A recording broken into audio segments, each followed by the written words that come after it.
Alam niyo mga kababayan, ito nga yung, diba? Kahit anong gawin ho ninyo, ito sa mga kababayan natin sa Maynila, wala ho nakagawa na ito. Diba? Magbigay na sariling pabahay. Diba? Wala pa hong mayor na nakagawa na ito sa Maynila.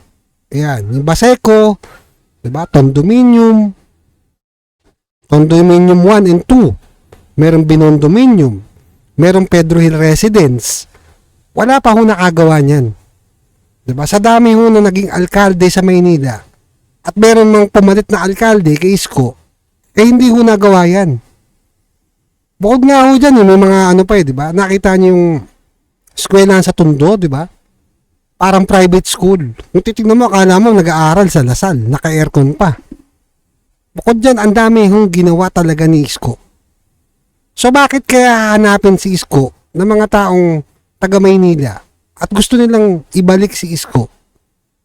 Diba? Dahil ito yung bagay na nakita nila nung panahon ni Yorme.